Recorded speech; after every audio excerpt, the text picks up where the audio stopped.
अगर मैं आपसे पूछूं कि प्याज की अच्छी फसल के लिए कौन सा पोषक तत्व बहुत जरूरी है, नाइट्रोजन, पोटैश या सल्फर, ज्यादातर लोग किसी एक पोषक तत्व का नाम ले लेते हैं। लेकिन सच बात ये है कि प्याज की अच्छी फसल किसी एक पोषक तत्वों से नहीं बल्कि उनकी सही संतुलन से बनती है। आप चाहे कितना भी अच्छा बीज लगा ले, अगर पौधों को सही समय पर सही पोषण नहीं मिला तो पैदावार और क्वालिटी दोनों पर असर पड़ सकता है। आइए समझते हैं प्याज की फसल में कौन सा पोषक तत्व क्या काम करता है और कौन से स्टेज पर उसकी सबसे ज्यादा जरूरत होती है। सबसे पहले बात करते हैं नाइट्रोजन की। नाइट्रोजन को अक्सर फसल की ग्रोथ का इंजन कहा जाता है। ये प्याज की पत्तियों की बढ़वार में मदद करता है। और याद रखिए, प्याज की फसल में पत्तियां बहुत महत्वपूर्ण होती है, क्योंकि यही पत्तियां सूर्य की रोशनी से ऊर्जा बनाकर बल्ब तक पहुंचाती है। जितनी ज्यादा हरी और सेहतमंद पत्तियां होंगी, बल्ब को उतनी ही ज्यादा ताकत मिलेगी। लेकिन यहाँ एक गलती बहुत से किसान करते हैं। वो सोचते हैं कि ज्यादा नाइट्रोजन देने से फसल और अच्छी हो जाएगी, लेकिन जरूरत से ज्यादा नाइट्रोजन देने से पत्तियां तो बहुत ज्यादा बढ़ सकती है, लेकिन बल्ब की ग्रोथ, उसकी क्वालिटी और स्टोरेज पर बुरा असर पड़ सकता है। इसीलिए नाइट्रोजन का संतुलित उपयोग करना बहुत जरूरी है। अब बात करते हैं फास्फोरस की। फास्फोरस पौधों के जड़ों के विकास में महत्वपूर्ण भूमिका निभाता है। जड़ जितनी मजबूत होगी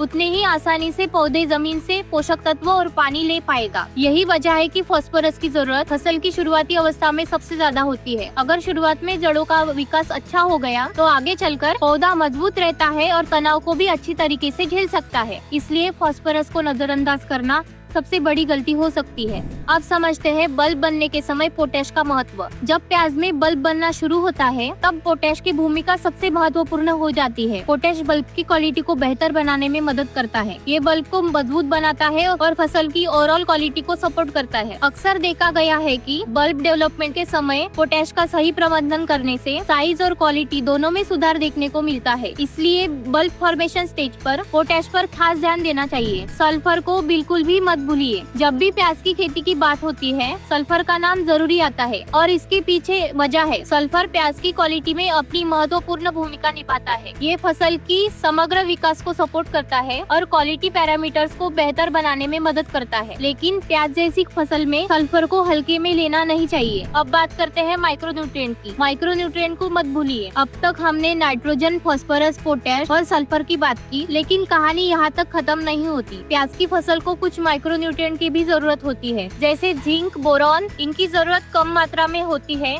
लेकिन महत्व बहुत ज्यादा होता है। अगर इनकी कमी हो जाए तो पौधों की बढ़वार और विकास प्रभावित हो सकता है। इसीलिए सिर्फ एनपीके तक सीमित रहना काफी नहीं है। फसल को संतुलित पोषण देना जरूरी है। तो अगर आपको कोई पूछे कि प्याज की फसल के लिए सबसे अच्छा पोषण कौन सा है, तो जवाब होगा कोई एक नहीं। नाइट्रोजन पत्तियों के लिए, फास्फोरस जड़ों के लिए, पोटैश बल्ब के लिए और सल्फर क्वालिटी के लिए, ये सभी महत्वपूर्ण होते हैं। साथ ही जिंक और बोरान जैसे माइक्रोन्यूट्रिएंट भी अपनी भूमिका निभाते हैं। अच्छी प्याज की फसल तभी मिलती है जब प्याज की फसल को सभी पोषक तत्व सही समय पर और सही संतुलन में मिले। प्याज की खेती से जुड़े ऐसे ही आसान और काम की जानकारी के लिए वजीरा सीड को जरूर फॉलो करें और प्याज के बीज और सही वैरायटी के लिए वजीरा सीड को संपर्क करें।